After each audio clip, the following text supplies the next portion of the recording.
Melanjutkan sesi materi Introduction to Data Science, sekarang kita akan membahas Data Science Methodology atau alur kerja Project Data Science. Oke, jadi pertanyaan yang pertama, apa sih itu metodologi? Metodologi adalah strategi umum yang memandu proses dan aktivitas dalam domain tertentu. Metodologi tidak bergantung pada teknologi atau alat tertentu, juga bukan seperangkat teknik atau resep. Sebaliknya, metodologi memberikan data saintis kerangka kerja tentang bagaimana melanjutkan proyeknya dengan metode, proses, dan heuristik apapun yang akan digunakan untuk mendapatkan jawaban atau hasil. Berikut ini adalah gambar metodologi atau alur kerangka kerja Project Data Science, di mana alur Project Data Science dimulai dari pemahaman bisnis, kemudian dilanjutkan dengan menentukan pendekatan analitik yang ingin diambil, lalu dilanjutkan dengan menentukan data-data apa yang diperlukan, kemudian lanjut ke proses pengumpulan datanya. Lalu setelah datanya sudah dikumpulkan, langkah berikutnya adalah menganalisa dan memahami datanya. Kemudian setelah data sudah dipahami dan dianalisa, data tersebut akan dipersiapkan untuk pembuatan model yang ditentukan pada bagian analytic approach. Lalu setelah data sudah siap, model yang sudah ditentukan kemudian dibuat.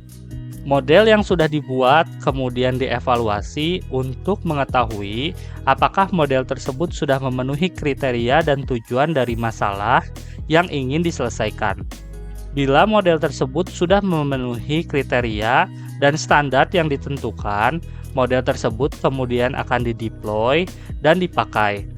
Lalu model yang sudah dipakai tersebut kemudian akan dipantau kinerjanya dan akan diupdate seiring waktu sesuai dengan kebutuhan permasalahan yang ada. Demikian penjelasan garis besar dari data science metodologi. Sekarang saya akan menjelaskan setiap bagian dari data science metodologi secara lebih mendetail dan beserta contoh kasusnya. Yang pertama adalah bagian business understanding. Setiap proyek dimulai dengan pemahaman bisnis. Sponsor bisnis yang membutuhkan solusi analitik memainkan peran paling penting dalam tahap ini, karena merekalah yang biasa akan mendefinisikan masalah, tujuan proyek, dan permasalahan solusi dari preskriptif bisnis. Tahap pertama ini yang meletakkan fondasi untuk penyelesaian masalah bisnis yang berhasil. Untuk membantu menjamin kesuksesan proyek, para sponsor harus terlibat di seluruh proyek untuk memberikan keahlian domain, meninjau penemuan yang ada, dan memastikan pekerjaan tetap pada jalur untuk menghasilkan solusi yang diinginkan. Berikut ini adalah beberapa pertanyaan yang perlu ditanyakan dan dijawab untuk mengerti masalah yang ingin diselesaikan dan bagaimana cara menyelesaikannya. Jadi, kita harus tahu mulai dari apa masalah yang ingin diselesaikan, siapa yang mengalami masalahnya, kapan masalahnya terjadi, di mana masalahnya terjadi, apa hasil yang diharapkan untuk penyelesaian masalahnya, dan apa yang terjadi di masa lalu tentang masalah tersebut. Sekarang saya akan menjelaskan tahap business understanding ini menggunakan contoh kasus kredit macet yang biasa terjadi pada bank. Bank menyediakan berbagai jasa pinjaman, seperti kredit pemilikan rumah atau KPR, pinjaman tanpa agunan, kartu kredit, dan lain-lain, di mana bank mendapatkan keuntungan dari bunga pinjamannya, tetapi bank dapat mengalami kerugian bila peminjam yang diberikan tidak dilunasi. Oleh karena itu, bank menyeleksi ajuan peminjaman yang ada di bank hanya akan menerima dan memperkirakan akan melunasi hutangnya berdasarkan data informasi dari proses ajuan peminjamannya, seperti contohnya KTP peminjam, NPWP peminjam, kartu keluarga, surat keterangan kerja peminjam, slip gaji peminjam, informasi tentang perusahaan tempat peminjam bekerja, rekening koran atau mutasi rekening peminjam, dan berbagai data lainnya. Masalah yang dihadapi adalah sulitnya untuk menyeleksi ajuan peminjaman yang secara akurat dan cepat, di mana proses pengecekannya sekarang masih cukup lama karena masih sepenuhnya dikerjakan oleh manusia dan juga masih cukup banyak terjadinya kasus kredit macet. Lalu bila bank terlalu menyeleksi ajuan peminjaman yang ada secara ketat dan mengincar aman, otomatis juga dapat mengakibatkan terlalu sedikitnya ajuan peminjaman yang diterima sehingga menyebabkan keuntungan yang tidak maksimal. Jadi tujuannya adalah bank ingin bisa menyeleksi ajuan peminjaman yang ada dengan cara yang lebih akurat dan lebih cepat. Sekarang kita masuk ke tahap kedua, yaitu tahap menentukan analytic approach atau pendekatan analitik. Setelah masalah bisnis dinyatakan dengan jelas, data scientist dapat menentukan pendekatan analitik untuk memecahkan masalahnya. Di mana tahap ini memerlukan pengungkapan masalah dalam konteks teknik statistik dan machine learning, sehingga organisasi dapat mengidentifikasi yang paling sesuai untuk hasil yang diinginkan. Misalnya, jika tujuannya adalah untuk memprediksi respon seperti ya atau tidak, maka pendekatan analitik dapat didefinisikan sebagai membangun, menguji, dan menerapkan model klasifikasi. Oke, sekarang kita ke analytic approach, studi kasusnya. Goal dari proyek ini adalah bank ingin bisa mendapatkan keputusan secara akurat apakah tujuan pinjaman harus diterima atau ditolak. Oleh karena itu, analytic approach yang dapat kita pilih adalah membuat, mengevaluasi, dan mengimplementasi model machine learning klasifikasi yang dapat memprediksi apakah suatu peminjaman yang diajukan akan lunas atau macet. Sekarang kita masuk ke tahap ketiga, yaitu tahap menentukan data requirements atau data yang dibutuhkan. Pendekatan analitik yang dipilih menentukan kebutuhan datanya. Secara khusus, metode analitik yang akan digunakan memerlukan konten, format, dan representasi data tertentu yang dipandu oleh pengetahuan domain. Jadi, pada bagian ini kita harus menentukan data apa yang kita perlukan dan format data yang ideal untuk kebutuhan yang sudah ditentukan di bagian analytic approach. Sekarang kita menuju ke data requirement studi kasus. Karena analytic approach yang diambil adalah membuat model machine learning klasifikasi, di mana nanti implementasinya adalah setiap ada ajuan peminjaman, data-data dari pengajuan peminjaman tersebut yang sudah ditentukan akan dibaca oleh model machine learning yang sudah kita buat, dan model tersebut akan memberikan prediksi apakah peminjam ini akan melunasi hutangnya atau tidak. Jadi, data yang diperlukan adalah data histori peminjaman yang sudah pernah terjadi selama ini, baik yang lunas maupun yang tidak, dan data tersebut harus dijadikan satu tabel, di mana setiap barisnya adalah data satu peminjaman yang pernah terjadi beserta hasil akhirnya, yaitu apakah lunas atau tidak. Dan data tersebut dalam bentuk digital dan siap dipakai untuk membuat model machine learning yang sudah ditentukan. Tabel ini merupakan perkiraan contoh bentuk data yang diperlukan untuk membuat model machine learning klasifikasi yang sudah ditentukan di bagian analytic approach. Detail penjelasan dan praktik untuk kasus ini akan diajarkan di modul ketiga. Sekarang kita masuk ke tahap keempat, yaitu tahap melakukan data collection atau pengumpulan data. Pada tahap awal pengumpulan data scientist mengidentifikasi dan mengumpulkan sumber daya data yang tersedia, baik itu terstruktur, tidak terstruktur, dan semi terstruktur yang relevan dengan domain masalahnya. Biasanya, kita harus memilih apakah akan melakukan investasi tambahan untuk mendapatkan elemen data yang kurang dapat diakses. Mungkin yang terbaik adalah menunda keputusan investasi sampai lebih banyak yang diketahui tentang data dan modelnya. Jika ada celah dalam pengumpulan data scientist mungkin harus merevisi persyaratan data yang sesuai dan mengumpulkan data baru atau lebih. Meskipun pengambilan sampel dan subset data masih penting, platform berkinerja tinggi dan fungsi analitik dalam database saat ini memungkinkan data scientist menggunakan kumpulan data yang jauh lebih besar yang berisi banyak atau bahkan semua data yang tersedia. Dengan menggabungkan lebih banyak data, model prediktif mungkin lebih mampu merepresentasikan kejadian langka seperti insiden penyakit atau kegagalan sistem.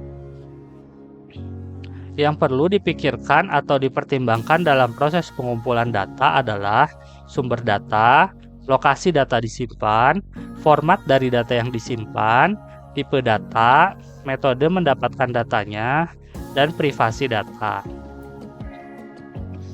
Yang pertama, sumber data yang dibutuhkan. Biasanya bisa dari profil pengguna, kegiatan, dan transaksi yang dilakukan pengguna, sumber daya perusahaan, tren atau aktivitas dunia, dan lain-lain. Yang kedua, lokasi data yang dibutuhkan bisa disimpan pada departemen yang sama ataupun yang berbeda dalam suatu perusahaan atau organisasi. Data yang dibutuhkan juga bisa berasal dari luar perusahaan, baik itu dari perusahaan lain maupun data yang tersebar secara publik.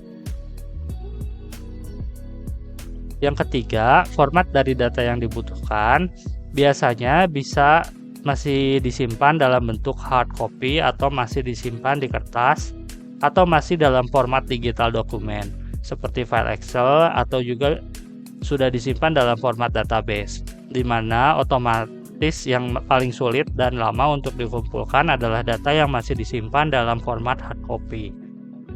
Yang keempat, tipe-tipe data yang dibutuhkan bisa berbentuk angka, teks, gambar, audio, ataupun video.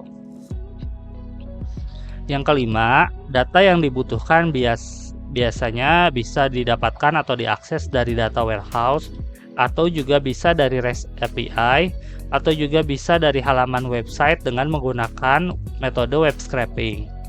Yang keenam, saat kita mengumpulkan data-data yang dibutuhkan dan memakainya, jangan lupa untuk selalu memastikan bahwa kita tidak melanggar hukum.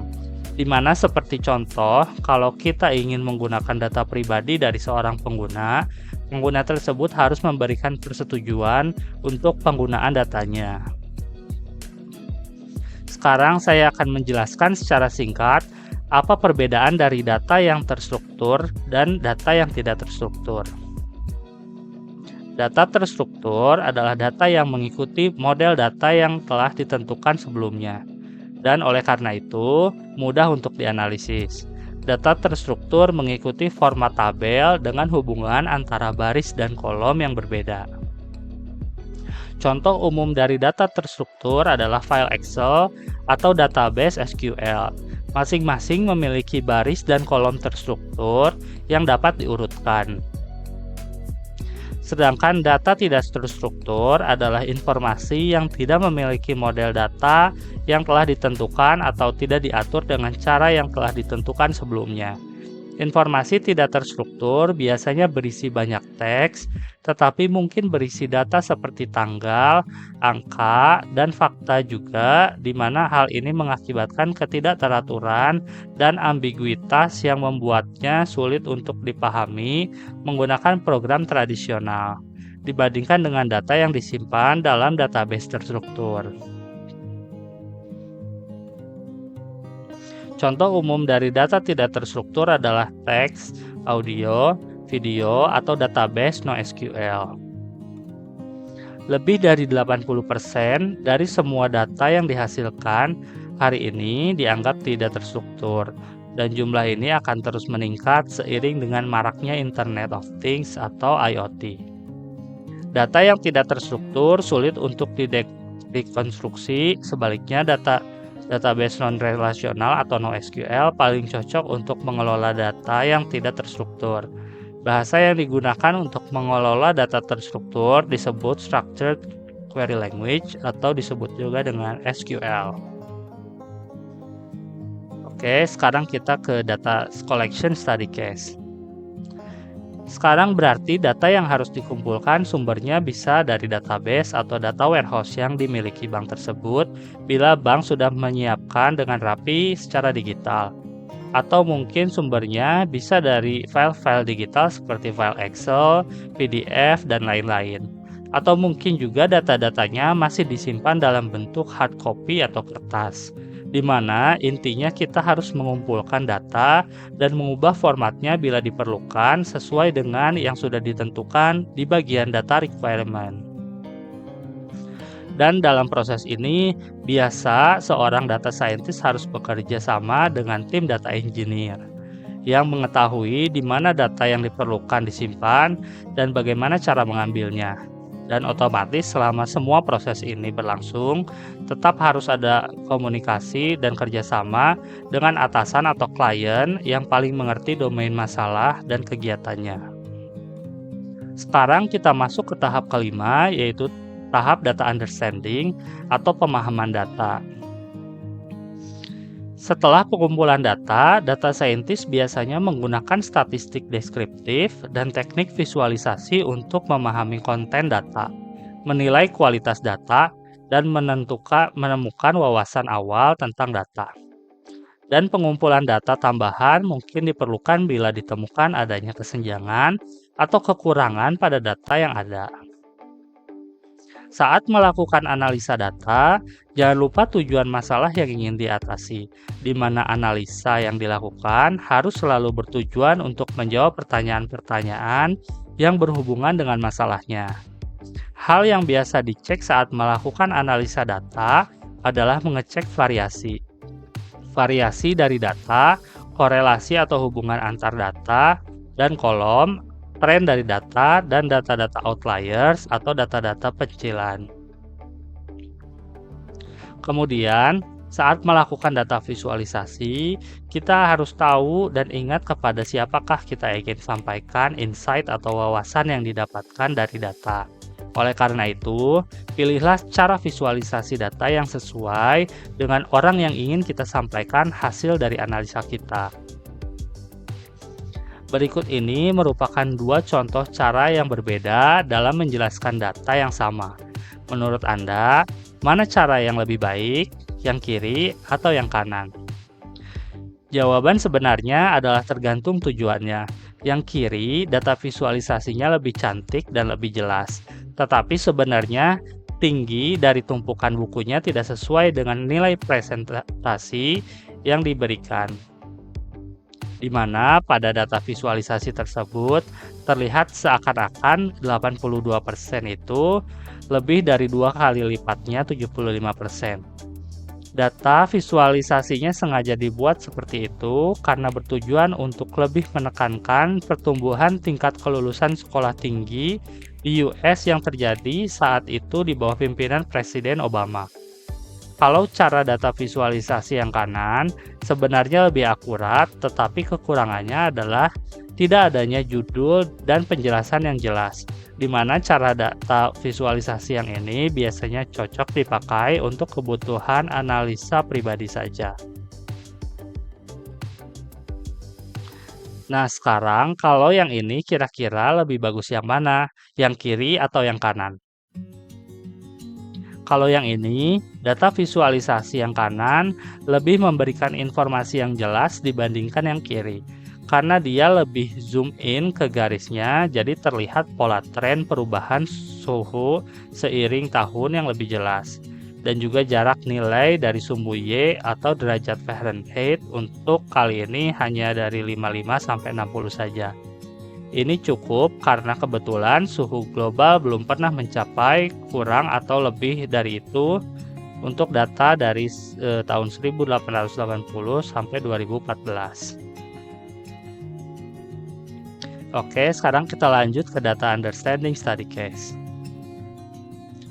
Data histori peminjaman yang sudah dikumpulkan kemudian dianalisa dan dipahami menggunakan metode-metode statistik dan data visualisasi yang bertujuan untuk memahami perbedaan ciri-ciri pinjaman yang lunas dan yang tidak, dan juga untuk mengetahui apakah data yang dikumpulkan sudah cukup atau belum. Bila data yang dikumpulkan adalah hasil dari sampling, data hanya diambil sebagian saja, tidak semua histori data yang pernah terjadi diambil.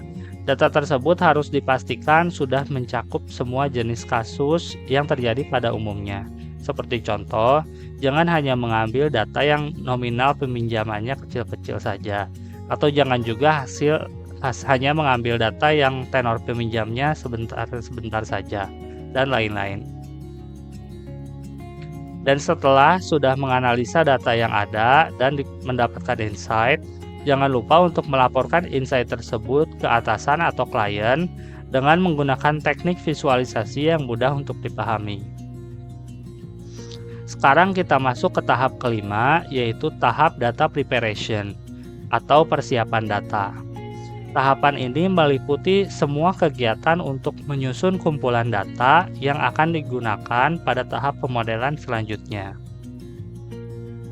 di mana kegiatan persiapan data mencakup pembersihan data seperti menangani nilai yang hilang atau tidak valid, menghilangkan duplikat, dan memformat data dengan benar. Kemudian juga menggabungkan data dari berbagai sumber seperti file, tabel, dan platform. Lalu juga mengubah data menjadi variabel yang lebih berguna. Dalam proses yang disebut feature engineering, data scientist dapat membuat variabel penjelas tambahan, juga disebut sebagai prediktor atau fitur, melalui kombinasi pengetahuan domain dan variabel terstruktur yang ada. Jika data teks tersedia, seperti contoh catatan panggilan pelanggan atau catatan dokter dalam bentuk tidak terstruktur atau semi terstruktur, analisis teks berguna dalam mendapatkan variabel terstruktur baru untuk memperkaya kumpulan prediktor dan meningkatkan akurasi model. Persiapan data biasanya merupakan langkah yang paling memakan waktu dalam mengerjakan proyek data science. Dan di banyak domain, beberapa langkah persiapan data yang sama biasanya terjadi di berbagai masalah yang berbeda. Mengotomatisasikan langkah-langkah persiapan data tertentu dapat mempercepat proses pengerjaan proyek dengan meminimalkan waktu persiapan. Dengan kinerja tinggi, sistem paralel masif, dan fungsi analitik pada zaman ini yang berbeda di tempat data disimpan, data scientist dapat dengan mudah dan cepat dalam menyiapkan data menggunakan kumpulan data yang sangat besar. Yang biasa dilakukan dalam persiapan data adalah normalisasi data, memperbaiki data yang tidak konsisten, menghilangkan data duplikat, menangani data yang hilang, menangani data outlier, melakukan pemilihan fitur, dan pembuatan fitur baru. Kita akan lanjut ke data preparation study case. Sekarang, data historis peminjaman yang sudah dikumpulkan dan sudah dianalisa harus dipersiapkan supaya siap dipakai untuk membuat model machine learning-nya. Dimulai dari memilih kolom-kolom data yang diperlukan untuk melakukan prediksi dan menggabungkannya menjadi satu tabel bila belum. Kemudian memastikan value data benar dan konsisten. Seperti contoh, data pekerjaan peminjam harus konsisten. Bila yang mau dipakai seperti contoh pengusaha, berarti semua kata sinonim atau yang memiliki arti yang sama harus mengikuti penulisan format tersebut. Jangan ada lagi seperti usahawan, wira swasta, wirausaha, bisnismen, dan lain-lain. Kemudian juga data-data yang kosong atau hilang harus diatasi. Seperti contoh, bisa dihapus kolom data yang terlalu banyak kosong datanya, dan juga bisa menghapus baris-baris data yang memiliki kolom data yang kosong, atau juga bisa mengisi data tersebut dengan value yang sesuai dengan menggunakan domain knowledge atau ilmu statistika. Lalu, data-data outlier atau pencilan harus juga dianalisa kembali dan diatasi. Baik itu dihapus, diubah, atau tetap dibiarkan berdasarkan kepemahaman data dan domain masalahnya. Kemudian bisa dilakukan juga feature engineering, yaitu pembuatan kolom data baru menggunakan kolom-kolom data yang ada. Sebagai contoh, kita bisa membuat kolom nominal cicilan yang harus dibayar per bulannya bila belum ada, dengan menggunakan kolom lama tenor pinjaman, suku bunga, dan jumlah peminjamannya, dan juga bisa membuat kolom debt to income rasio atau rasio hutang terhadap pendapatannya dengan menggunakan kolom monthly debt payment atau pembayaran hutang bulanan dan kolom gross monthly income atau pendapatan bulanan kotor. Di mana ini semua dilakukan dengan tujuan untuk membuat model yang lebih akurat dalam prediksi data ajuan pinjaman baru ke depannya. Sekarang kita masuk ke tahap ke-6, yaitu tahap modeling atau pemodelan. Dimulai dengan versi pertama dari kumpulan data yang disiapkan, tahap pemodelan berfokus pada pengembangan model prediktif atau deskriptif sesuai dengan pendekatan analitik yang ditentukan sebelumnya. Dengan model prediktif, data scientist dapat menggunakan set pelatihan, yaitu data historis, di mana hasil yang ingin diprediksi diketahui untuk membangun model. Proses pemodelan biasanya sangat berulang karena organisasi mendapatkan wawasan menengah yang mengarah ke penyempurnaan dalam persiapan data dan spesifikasi model. Untuk teknik tertentu, data scientist dapat mencoba beberapa algoritma dengan parameternya masing-masing untuk menemukan model terbaik untuk variabel yang tersedia. Sekarang kita lanjut dalam penjelasan modeling menggunakan studi kasus perbankan sebelumnya. Untuk kasus kali ini, model yang dibutuhkan adalah model klasifikasi yang dapat memprediksi data ajuan pinjaman yang baru apakah akan lunas atau tidak. Untuk membuat model ini, kita bisa mencoba menggunakan beberapa contoh algoritma seperti logistic regression, decision tree, k-nearest neighbor, random forest, gradient boosting, dan algoritma lainnya. Sebagai contoh, model logistic regression bisa dipakai untuk mengetahui dampak dan hubungan dari setiap kolom data terhadap hasil pinjamannya, baik lunas maupun tidak. Tetapi kalau hanya ingin membuat model dengan prediksi yang paling akurat, biasanya bisa menggunakan algoritma extreme gradient boosting atau XGBoost, atau bisa juga menggunakan deep learning. Sekarang kita masuk ke tahap ke-7, yaitu tahap evaluation atau evaluasi. Selama pengembangan model dan sebelum penerapan, data scientist mengevaluasi model untuk memahami kualitasnya dan memastikan bahwa model tersebut mengatasi masalah bisnis dengan benar dan sepenuhnya. Evaluasi model memerlukan berbagai perhitungan ukuran diagnostik dan keluaran lainnya seperti tabel dan grafik, di mana ini memungkinkan data scientist untuk menafsirkan kualitas model dan kemanjurannya dalam memecahkan masalah. Terkadang final model diterapkan juga ke set validasi untuk penilaian akhir. Sekarang kita akan lanjutkan ke pembahasan evaluasi menggunakan studi kasus perbankan sebelumnya. Model klasifikasi yang sudah dibuat menggunakan berbagai jenis algoritma, kemudian harus kita evaluasi untuk menentukan algoritma manakah yang terbaik. Dan juga untuk mengetahui apakah model tersebut sudah memenuhi tujuan kita, yaitu dapat memprediksi data ajuan pinjaman secara akurat dan mengurangi terjadinya kredit macet. Metrik evaluasi yang biasa dipakai untuk mengevaluasi model klasifikasi adalah confusion matrix, akurasi, presisi, recall, F1 score, ROC-AUC, log-ROS, dan lain-lain. Untuk kasus kali ini, kita dapat menggunakan metrik tambahan seperti total pendapatan dari bunga yang diperoleh dan total kerugian dari jumlah sisa hutang. yang tidak dilunasi, di mana ini bisa didapatkan karena kita menggunakan data histori peminjaman yang sudah pernah terjadi. Jadi jika bisa tahu keuntungan dan kerugian dari setiap tebakannya, otomatis kita akan memilih model yang hasil prediksinya memberikan keuntungan terbesar dan kerugian terkecil.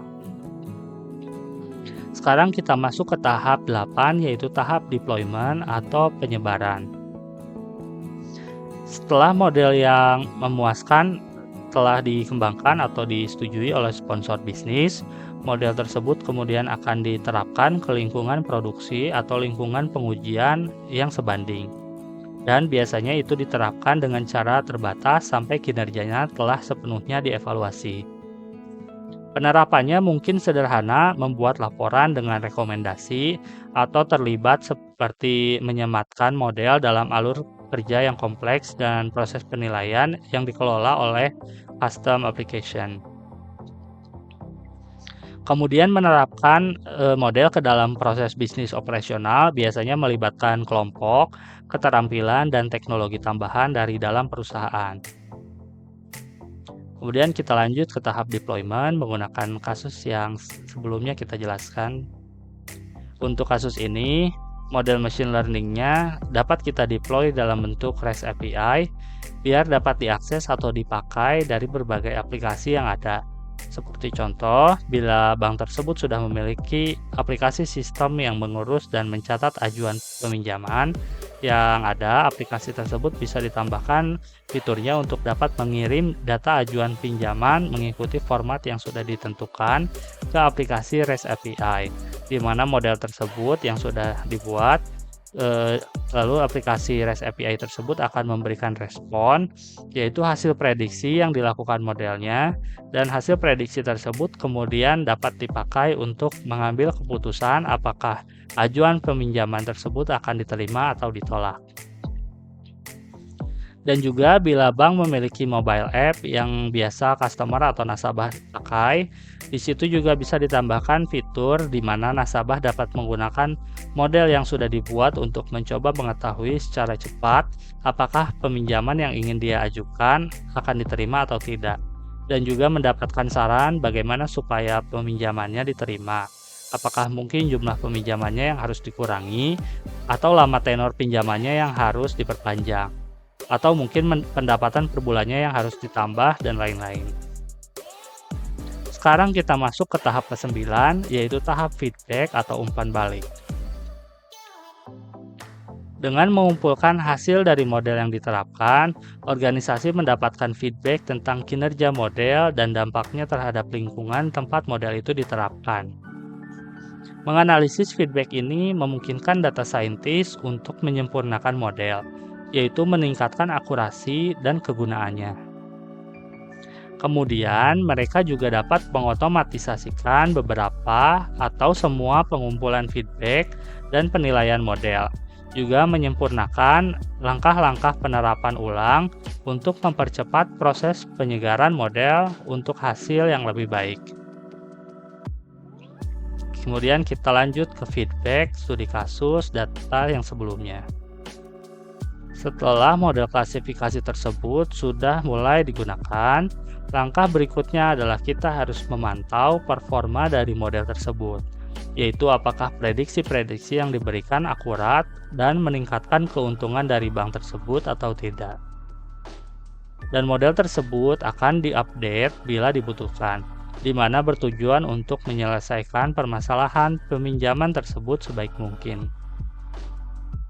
Alur metodologi menggambarkan sifat iteratif dari proses pemecahan masalah.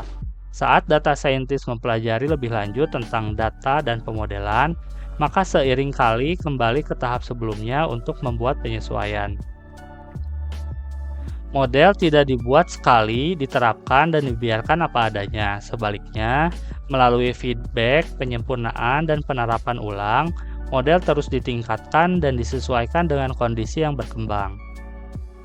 Dengan cara ini, baik model maupun pekerjaan di belakangnya dapat memberikan nilai berkelanjutan bagi organisasi selama solusinya masih diperlukan.